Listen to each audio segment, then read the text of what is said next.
जय गुरु जी, शुक्राना गुरु जी। मैं गुरु जी की बेटी आ गई हूँ गुरु जी का प्रेरणा सत्संग नंबर 10 लेकर। 10 नंबर का सत्संग आज मैं गुरु जी के मंत्र जाप से शुरू करूँगी और जो प्रेरणा गुरु जी दिलवाएंगे वो मैं निमित्त बनकर संगत जी को बताऊंगी। तो शुरू करते हैं मंत्र जाप। ओम नमः शिवाय, शिव जी सदा सहाय। ओम नमः शिवाय, गुरु जी सदा सहाय। ओम नमः शिवाय, शिव जी सदा सहाय। ओम नमः शिवाय, गुरु जी सदा सहाय। जय गुरु जी, शुक्राना गुरु जी। तो संगत जी, आज जो है गुरु जी अपने बच्चों को बता रहे हैं कि कुछ बच्चे जो है तरक्की क्यों नहीं कर पा रहे, क्योंकि वो जोखिम लेने से डरते हैं। तो संगत जी, जोखिम लेने से मत डरो। यदि कोई काम करना है तो उसमें देखो, किसी भी काम में प्लस माइनस दोनों चीज़ें होती हैं और कहते हैं जितना रिस्क है उतना ही बेनिफिट है। तो यदि किसी अच्छे काम में जोखिम लेना पड़े तो फिर ज़रूर लेना चाहिए, ताकि आगे तरक्की कर सको। नंबर 1। नंबर 2, गुरु जी कहते हैं कि अपनी जो है स्वतंत्रता को मत खोने दो। हाँ जी, तो संगत जी, गुरु जी कहते हैं कि अपनी स्वतंत्रता को मत खोने दो। अपने विचारों से स्वतंत्र रहो और जहाँ तुम रह रहे हो वहाँ भी अपनी स्वतंत्रता बनाए रखो, क्योंकि जहाँ पराधीनता है वहाँ इंसान प्रोग्रेस नहीं कर सकता। तो अपनी स्वतंत्रता की तरफ ध्यान जरूर देना चाहिए। नंबर 3, जो हमें साधन मिले हुए हैं उन साधनों को साधन की तरह ही इस्तेमाल करो। इतना ना हो कि हम उनके अधीन हो जाएं। किसी भी साधन के हमें अधीन नहीं होना है। जो साधन हैं वो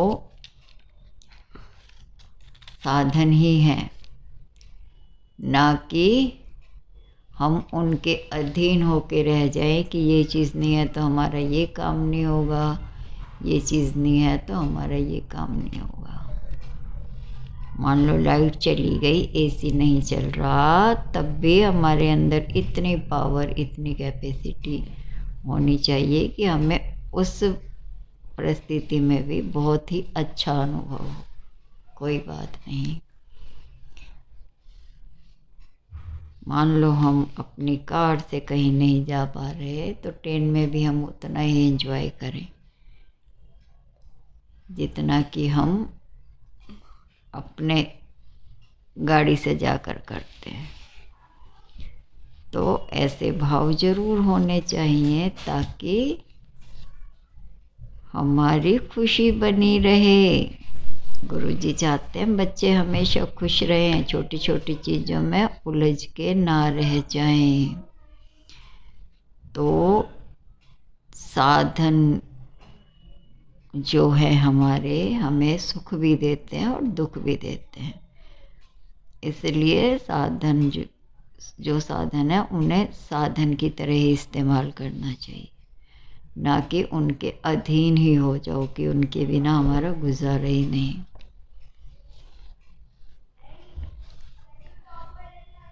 और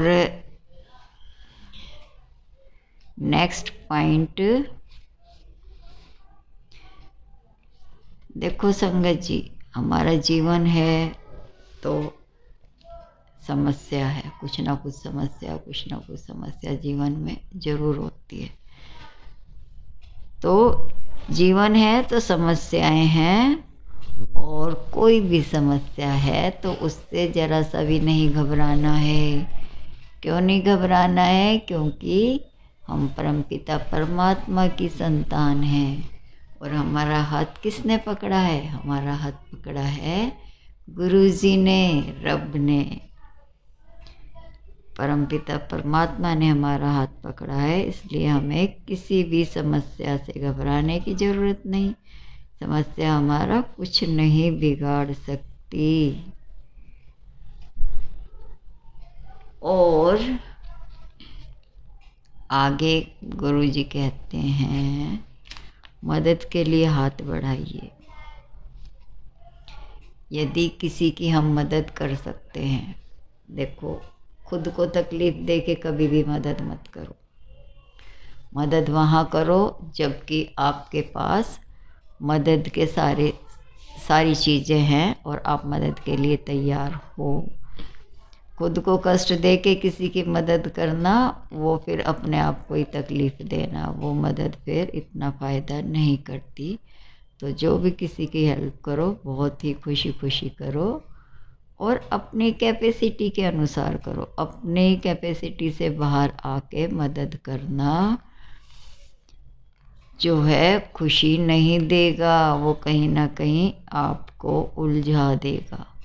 उस समय तो आप कर दोगे जोश में आके, लेकिन बाद में आप खुद ही परेशान रहोगे। इसलिए दूसरों की हेल्प के लिए हाथ हमेशा आगे रखो, लेकिन उतनी हेल्प अपनी जो कि अपनी कैपेसिटी के अंदर है। तो मान लो कभी कोई मदद के लिए आता है और हमारी कैपेसिटी नहीं है उसकी मदद करने की, या हम फिलहाल उन हालातों में नहीं है कि हम मदद कर सकें, तो हाथ जोड़ लो संगत जी। कभी भी उसका अनादर मत करो। बहुत ही पोलाइट वे में हाथ जोड़ के आप क्षमा मांग लो, तो उससे जो है परमपिता परमात्मा भी प्रसन्न होंगे और आपको खुद को भी अच्छा लगेगा। तो संगत जी, निमित्त बनकर मैंने आपको बता दिया है कि कभी भी कितनी परेशानी हो किसी का अपमान नहीं करना चाहिए। इसके लिए देखो मैं आपको एक कहानी सुनाती हूँ, छोटी सी है, कि कर्म जो है, कर्म का फल हमें ज़रूर मिलता। कर्म जो हैं वही हमारे भविष्य का निर्माण करते हैं। हमारे कर्म, परमात्मा ने हमारे हाथ में क्या दे रखा है? हमारे कर्म दे रखे हैं कि तुम जो कर्म, जैसे कर्म करोगे वैसा ही तुम्हें फल मिलेगा। तो एक जहाज में एक बड़े बड़े व्यापारी थे और एक कोई संत थे, और उनके 2-3 चेले थे, यानी कि 4 जने थे वो, और बाकी व्यापारी थे। तो संत तो बेचारे होते ही अपना पकड़ हैं, जैसे अपना वस्त्र अपना ऐसे ही धारण कर रखे थे और बिल्कुल ही सरल वेशभूषा में वो कर रहे थे हवाई जहाज में सफ़र। तो उनके एक चेले का जो है, वो चेला जैसे उठने लगा, उठ के जाने लगा वॉशरूम की तरफ। तो जो सेठ लोग थे, एक सेठ के जो है पैर से टकरा गया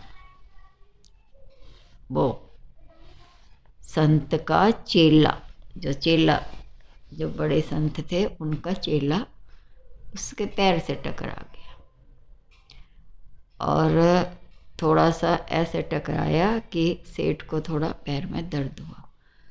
तो वो जो सेठ ने उसे भला बुरा कहा, तो जो और भी जो व्यापारी थे वो भी थोड़ा उसे कहने लगे, भाई तुम देख के नहीं चलते हो। फिर वो आपस में बातें करने लगे, भाई इन लोगों को हवाई जहाज़ में सफ़र करने का वो नहीं है, कैसे चलते हैं, कैसे उठते हैं, कैसे बैठते हैं।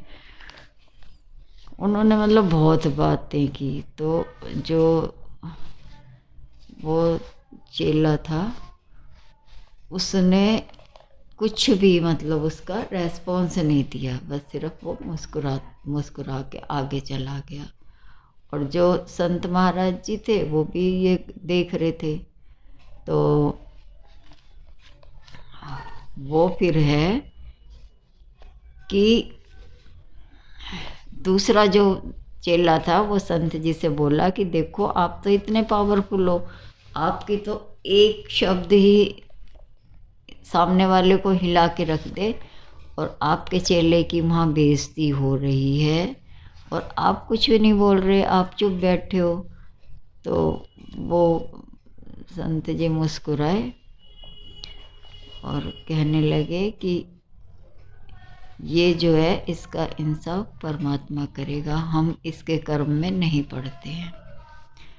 तो फिर संगत जी जब वो लैंड करा, एरोप्लेन ने लैंड किया और ऐसा हुआ देखो कि आगे आगे पहले सेठ लोग जा रहे थे, उतरने लगे और पीछे संत जी थे। तो जो दो जने जो बहुत बुरा भला कह रहे थे, मतलब जिन्होंने बहुत मतलब गंदे तरीके से रिएक्शन दिया था उनके संत जी के चेले को, तो वो जो है उतरते ही देखो चल रहे हैं फर्श पे और ऐसे फिसल गए, वो फिसलते हुए नीचे गिरे और उनके पैरों में आ गया फ्रैक्चर, दोनों पैरों में फ्रैक्चर आ गया। और जो दूसरा था वो उन्हें पकड़ने के चक्कर में वो भी ऐसे गिरा कि उसके हाथ में फ्रैक्चर आ गया। तो वो जो है तब उन्होंने चेलों ने देखा, तो उनका जो उन्होंने अपने गुरु की तरफ देखा, तो गुरु ने कहा कि देखो ये कर्म बंधन है, यदि मैं उसमें बीच में पड़ता तो एक कर्म बंधन और मेरा बन जाता, और उस समय जो था मैंने सब परमात्मा पे छोड़ दिया, इनकी करनी इनके साथ, हमारी करनी हमारे साथ। कहते हैं कि कोई यदि अच्छा कर रहा है तब भी अपने लिए कर रहा है और बुरा कर रहा है तो भी अपने लिए कर रहा है, क्योंकि कर्मा सबका हिसाब किताब रखते हैं। तो जो चेले थे उन्होंने गुरुजी के हाथ जोड़ लिए, बोले हाँ गुरुजी ये तो बात आप बिल्कुल सही कह रहे हो। और जो वो सेठ थे उनके साथ जो और थे उन्होंने भी उनके चेले से भी माफ़ी मांगी और महात्मा जी जो गुरुजी थे उनसे भी माफ़ी मांगी और कहने लगे कि भाई परमपिता परमात्मा से प्रार्थना करो कि वो हमें माफ़ कर दें, आप हमें माफ़ कर दो, आपने हमें माफ़ किया तो परमात्मा भी हमें माफ़ कर देंगे। तो वो ये संगत जी कहने का भाव ये है कि किसी का अनादर नहीं करना चाहिए। वैसे तो देखो कई बार हो जाता है ऐसा कि सामने वाले से कहा भी जाता है, सारी चीज़ होती है, लेकिन हमारा हाथ परमपिता परमात्मा ने पकड़ा है तो हमें इतनी समझ आ जाती है। यदि कहीं हम कुछ गलत भी करने जा रहे हों तो एक आवाज़ आती है अंदर से, जैसे कि परमात्मा हमें होशियार करते हैं, बच्चे तुम्हारे में और इनमें क्या फ़र्क है। तो ये चीज़ें हैं। तो संगत जी, अब सत्संग थोड़ा लंबा हो गया, बड़ा हो गया, तो अब मैं यहीं विराम चाहूँगी और उम्मीद करती हूँ कि जो गुरुजी बताना चाह रहे हैं वो आप समझ गए होंगे, या जो भी प्रेरणा आज की गुरुजी के माध्यम से मैंने देनी चाही वो आपको ज़रूर मिल गई होगी। तो संगत जी, आज मैं बताती हूँ, गुरुजी छोटी छोटी चीज़ों में आगाह तो करते हैं, हम लोग लापरवाही से काम करते हैं। अब आज जो है किचन में काम करते हुए शक्कर, चाय में शक्कर डालने के लिए जैसे ही डिब्बा खोला तो उसके ढक्कन से थोड़ी सी उंगली कट गई, थोड़ा सा, फिर थोड़ा ब्लड भी आने लगा, जरा सी, बिल्कुल जैसे जरा सी लग जाती है। तो अब ऐसे में हमने तो कुछ नहीं, हमने तो यही कहा कि पता नहीं उस परमात्मा ने, गुरुजी ने हमारा कौन सा बड़ा संकट इस छोटे से उसमें टाल दिया है। और यदि उसी सिचुएशन में कोई और होता तो वो खुद भी परेशान होता, फैमिली के को भी परेशान करता, ये हो गया वो हो गया। लेकिन हम क्योंकि गुरुजी के बच्चे हैं, परमपिता परमात्मा हमें बिल्कुल जरा सा कांटा सा चुभा के हमारी बड़ी से बड़ी प्रॉब्लम का समाधान कर देते हैं। तो वो तो जरा सा हो गया, और वो पेस्ट लगा लिया थोड़ा सा कोलगेट, और वो ठीक हो गया, अब सही है बिल्कुल। तो संगत जी, अब मैं अपने सत्संग को यहीं विराम देती हूँ गुरुजी के मंत्र जाप के साथ। ओम नमः शिवाय, शिवजी सदा सहाय। ओम नमः शिवाय, गुरुजी सदा सहाय। ओम नमः शिवाय, शिवजी सदा सहाय। ओम नमः शिवाय, गुरुजी सदा सहाय। जय गुरुजी, शुक्राना गुरुजी।